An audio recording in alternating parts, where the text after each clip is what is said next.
In the future, everyone undergoes a surgery to become the perfect version of yourself. Or you'll be stuck at being a reject and ugly for life. Mirror, make me pretty. This is Morpha version 732. However, the narrative changes when this young lady discovers that her long-anticipated procedure was denied. Tally Youngblood. Is something wrong? Now, she must do everything possible to get back in line. Hello, Tally. Centuries ago, humanity's excessive use of Earth's resources pushed the planet to the brink. As global wars erupted, society faced imminent collapse. To save civilization, top scientists developed genetically engineered orchids as a new, renewable energy source. Yet, human conflict over power persisted. Realizing a deeper change was needed, the scientists proposed a groundbreaking solution called the transformation aimed at altering human nature itself. At 16, individuals underwent a procedure to become their ideal selves, known as pretties, living in harmony within the city, free from past conflicts. Those who hadn't transformed were labeled uglies, residing in Uglyville dormitories and eagerly awaiting their turn to experience life as pretties, in a world shaped by perfection. One of these uglies was Tally, a young girl counting down the days until her own transformation. Tally often played around with an app on her mirror, envisioning what she would look like post-surgery. She couldn't wait for the procedure to turn her into a pretty and finally leave Uglyville behind. Her best friend, Paris, had been her companion for as long as she could remember. The two had nicknames for each other, Nose and Squint, remnants of their shared childhood. They often snuck out during curfew, sneaking up to the bridge that separated their world from the glamorous life of the pretties, watching them party through special glasses. However, Paris was older than Tally, and his transformation was set for the next day. As they shared a final moment on the bridge, they made a pact, tracing matching scars on their hands and swearing not to let the operation erase this last symbol of their bond. The next day, Tally overheard rumors about a place called the Smoke, a mysterious settlement outside the city where people allegedly fled to escape the transformation. Some claimed that it was led by someone named David, though most dismissed it as a myth. As Tally pondered this new information, Governor Cable's hologram appeared during a city assembly, stressing the importance of becoming perfect and why the transformation was critical to maintaining peace. Soon after, Paris and the other 16-year-olds were called up for their procedures, and Tally had to say goodbye, hoping to see him again in a month, once she underwent her own operation. As the days passed, Tally found herself reminiscing about her time with Paris. She recalled how they met on their first day in the dormitories and quickly became inseparable. There was the time Paris accidentally cut his hand while taking a tablet from her, and how she gave herself the same scar as a sign of their enduring friendship. Now, with Paris transformed, Tally felt the weight of his absence, constantly checking her interface ring for messages, though none came.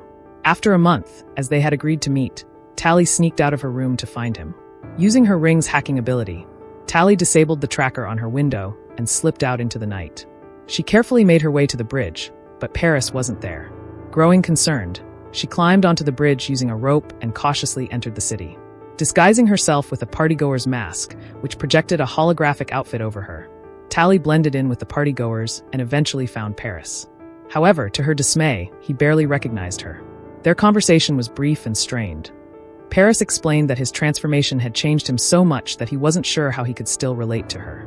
When Tally saw that the scar on his hand had been erased, she knew that he was no longer the Paris she once knew. Before she could process the full extent of his transformation, city security detected her presence, and she was forced to flee. Tally's escape was a risky one. She stole a bungee jacket to make a dramatic leap from a balcony, eventually bouncing to safety below. But as she tried to leave the city, she accidentally triggered a drone, which started pursuing her. Just as things seemed hopeless, a classmate named Shay appeared on a hoverboard, rescuing Tally from the drone. Shay flew them through the woods, expertly evading the drone with sharp turns and maneuvers. Tally, grateful for the rescue, repaid the favor by sneaking into the kitchen to steal snacks. Over their shared experiences of being left behind when their friends turned 16, the two girls quickly bonded. They were delighted to discover they shared the same birthday, and they promised to face the transformation together. Over the following days, Shay introduced Tally to the thrill of hoverboarding, although Tally initially struggled to get the hang of it. At school, Tally noticed Shay reading a forbidden book, a relic from the past describing survival in nature. Intrigued, Tally borrowed the book and, despite her ongoing excitement about the upcoming transformation, couldn't shake her growing curiosity about the smoke. Shay, however, seemed ambivalent about the procedure. Unlike Tally, she wasn't eager to become a pretty, and she expressed a deepening interest in the idea of freedom beyond the city's boundaries. One day, Shay took Tally on a journey into the outskirts of the city, crossing the river on their hoverboards. They eventually arrived at the ruins of an old city. It was here that Shay revealed the truth. The smoke was real, and David, its mysterious leader, was coming to take her there that night. Shay wanted Tally to join her, to abandon the idea of becoming pretty and embrace a life of freedom. But Tally couldn't imagine giving up the future she had always dreamed of. She declined Shay's offer, though Shay left her with directions to the smoke in case she ever changed her mind. The next day, Tally arrived at the clinic for her long-awaited surgery. But instead of being called for the procedure, she was taken by a guard to meet with Dr. Cable. Cable informed Tally that Shay had run away to the smoke, and she needed Tally's help to track her down. At first, Tally denied knowing anything, but Cable was relentless, even using advanced technology to monitor her vitals, proving that she was lying. Cable warned that Shay was in danger, manipulated by David, and that the smoke posed a threat to the city. Reluctantly, Tally agreed to help, knowing that her own transformation was on the line. Equipped with a tracking device disguised as a necklace, Tally set off on her mission to infiltrate the smoke. Following Shay's directions, she navigated through the ruins of the old world, surviving in the wilderness as described in the book she had read. Along the way, she began to see nature in a new light, appreciating its beauty and complexity for the first time. Eventually, Tally reached the smoke, where she reunited with Shay. Although overjoyed to see her friend again, Shay remained unaware of Tally's true mission. As Tally integrated into the community, she learned that the smoke's inhabitants were not mindlessly rebelling, but were living a life free from the artificial perfection of the city. Over time, Tally's convictions began to waver as she grappled with the truth about the society she had grown up in and the price of becoming pretty. In one of their journeys outside their hideout, they were attacked by scouts from the city authorities. Tally and her new companions from the smoke face immense danger as they try to flee from the scouts. Shay falls from the helicopter and Tally searches desperately for Shay amidst the burning forest. She finally finds her and quickly grabs the rope of the helicopter as they manage to escape, fleeing just as a scout leaps toward them. After the harrowing escape, the group lands safely, but suspicions grow among the smoke members. Croy, one of the rebels, accuses Tally of being the reason they were found, but Shay defends her. David, the leader of the smoke, decides that Tally's bravery in risking her life to save Shay shows she is worth giving a second chance. That night, as the group camps, Tally is restless, haunted by the memory of Dr. Cable who manipulated her into infiltrating the smoke. She takes a walk and accidentally stumbles upon David bathing in the river. Embarrassed, she retreats to the tent without saying anything. The next day, Tally is blindfolded and taken to the heart of the smoke, which she found to be a thriving, self-sustaining community hidden deep within nature. Life there is harder than in the city, but it has its rewards. Tally realizes how much more satisfying food is when it's grown with one's own effort. The smoke community operates without money. Resources are shared or traded, and every person, no matter their age, contributes to the work. Most importantly, Tally learns that everyone in the smoke is there by choice. As Tally settles into life in the smoke, she learns new skills like using tools and helping to recycle old train tracks. She also experiences simple pleasures like spicy food and dancing around the fire with the community. During this time, David begins to teach Tally how to use a hunting crossbow, and the two of them bond. He tells her that he was born and raised outside the city, never having lived under its rule. This shocks Tally, as her relationship with her own parents was distant compared to David's upbringing. Their connection deepens, and David gives her a pair of handmade gloves, which is a significant gesture in the smoke. Shay notices the gloves and teases Tally, telling her that David must like her. One day, Tally and David go for a walk, and she brings up rumors she has heard about a weapon capable of destroying the city. David, in response, takes her to meet his parents, AZ and Maddie, who have been working in secret. They reveal that they were once cosmetic surgeons in the city, who became suspicious of the operations they performed. They discovered that the procedures to make people pretty not only altered their physical appearance, but also affected their brains, making them docile and easily controlled by the government. When AZ and Maddie attempted to expose the truth, Dr. Cable and the authorities stole their research and tried to silence them. They fled to the wilderness, where they now live, growing old naturally. AZ and Maddie have been working on developing a cure for the brain-altering effects of the pretty surgery, but they are missing a key synthetic component.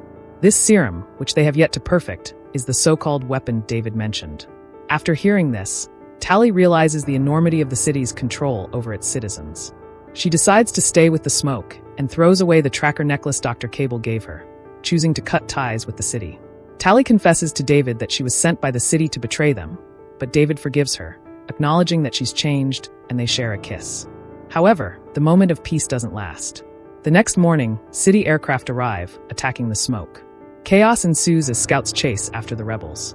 Despite the trap set by the smoke members, the scouts prove too fast and strong, capturing many of the rebels, including Shay.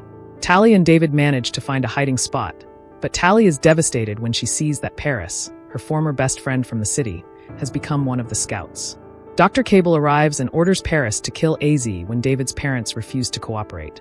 David and Tally try to intervene, but they are too late to save AZ. As Dr. Cable reveals that Tally has been working for her all along, the smoke members turn against her. During the confusion, Maddie manages to slip the unfinished serum into David's pocket. Dr. Cable announces that all of the captured smoke members will be taken to the city to undergo the pretty operation. Determined to stop them, Tally sets a fire in the supply shack and uses the distraction to escape with a crossbow. The fire causes an explosion, allowing David to flee as well. Together, they take down one of the scouts pursuing them, but the rest of the captured, including Shay, are taken away. After the attack, David organizes a rescue mission, but he no longer trusts Tally, believing she's responsible for the betrayal. Despite his anger, Tally insists that he needs her help to infiltrate the city, as he has never been there before. Reluctantly, David agrees. Together, they sneak back into the city with the help of rebellious students who are inspired by Tally's stories of the smoke. They create a distraction by writing "The smoke lives in the sky" with their hoverboards, allowing Tally and David to sneak into the clinic where the prisoners are being held. They manage to free most of the captives, but Tally is heartbroken to learn that Shay has already been given the pretty surgery. Shay, now fully transformed, insists that she loves her new life, much to Tally's despair. Just as Tally, David, and Maddie are cornered by Dr. Cable in Paris, the smoke's helicopter arrives and Croy sets fire to the clinic. Amid the chaos, Tally and David escape with the rescued smoke members, but the battle with the city is far from over. Back at the smoke's hideout, Maddie finishes creating the cure using the component they retrieved from the city, but she warns that the serum might have unpredictable effects on the brain. Shay refuses to take the cure, and Maddie tells them that she won't force it on anyone, so Tally volunteers to be the test subject. She decides to return to the city, undergo the pretty operation, and take the cure afterward. She promises to signal if the cure works, and then she proceeds to surrender herself to the city authorities. In the final scene of the movie, Tally is now a perfect pretty, living in a luxurious apartment. Although she claims to love her new life, a scar on her hand, which is a symbol of her past, reveals that she's still herself, lying in wait as a spy. If you love this recap, please subscribe to the channel and drop a comment. Thanks for watching.